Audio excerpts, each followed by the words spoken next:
जिंदाल कंपनीला लागलेली आग 34 तासानंतर ही धुमस्तीच आहे। इगतपुरी तालुक्यातील मुंडेगाव या परिसरात कंपनीला आग लागली।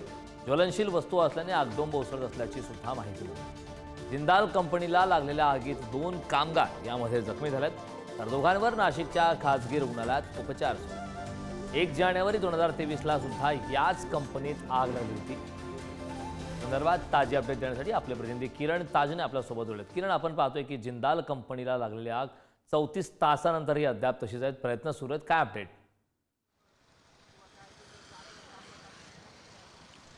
अगदी खरं, जवळपास 34 तास झाले अद्यापही जिंदाल कंपनीमध्ये लागलेली आग सुरूच आहे आणि थेट दृश्य मी तुम्हाला दाखवतो की धुराचे लोळ मोठ्या प्रमाणात या ठिकाणी हवेमध्ये बघायला मिळत आहे। आकाशाकडे ते झेपावत आहे आणि या सगळ्या दरम्यान आगीनं रौद्र रूप धारण केलेलं आहे। महत्त्वाची बाब म्हणजे याच कंपनीमध्ये 2023 1 जानेवारीला देखील आग लागलेली होती आणि त्यावेळेला देखील 2 कर्मचाऱ्यांचा मृत्यू आणि जवळपास 22 ते 23 कर्मचारी हे जखमी झालेले होते। आता पुन्हा एकदा तशाच स्वरूपाची आग लागलेली आहे। जवळपास 34 तास उलटले तरी देखील आग आटोक्यात आलेली नाहीये। नाशिक जिल्ह्यातील सर्व अग्निशमन दलाच्या जवानांना या ठिकाणी पाचारण करण्यात आलेलं आहे। सर्वच्या सर्व बंब या ठिकाणी आग विझवण्यासाठीचे प्रयत्न करत आहे, मात्र आग काही केल्या आटोक्यात येत नाहीये आणि त्या सगळ्या पार्श्वभूमीवर आता एनडीआरएफच्या पथकाला देखील या ठिकाणी पाचारण करण्यात आलेलं आहे। एनडीआरएफच्या मदतीनं या ठिकाणची आग आटोक्यात आणण्यासाठीचा प्रयत्न या ठिकाणी एकूणच आपल्याला बघायला मिळतो।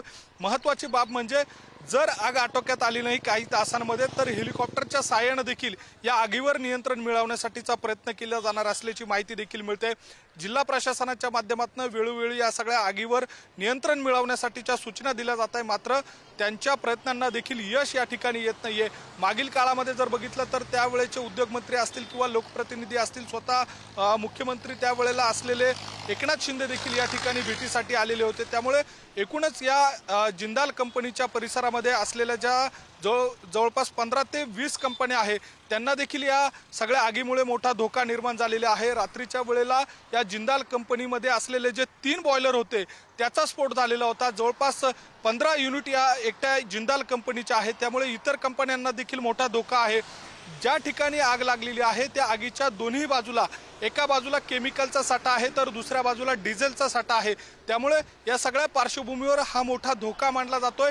आगीने जर आणखी रौद्र रूप धारण केलं तर मोठा धोका या निमित्तानं निर्माण होऊ शकतो। त्यामुळे लवकरात लवकर आग विझवण्यासाठीचे प्रयत्न केले जात आहे, मात्र त्याला यश येत नाहीये आणि या सगळ्या पार्श्वभूमीवर जर बघितलं तर आता आग विझवण्यासाठी मोठं पाऊल उचलावं लागेल अशा स्वरूपाची या ठिकाणची अपेक्षा व्यक्त केली जाते। मात्र एकूणच जर बघितलं तर आग वाढत चाललेली आहे, मात्र ती काही केल्या आटोक्यात येत नाहीये। एनडीआरएफ असेल किंवा अग्निशमन दलाकडनं प्रयत्न केले जात आहे, मात्र त्याला यश येत नाहीये आणि आग मात्र या ठिकाणी भडकताना आपल्याला पाहायला मिळते। करण, नक्कीच किरण, खूप खूप धन्यवाद या महत्त्वपूर्ण अशा माहितीसाठी।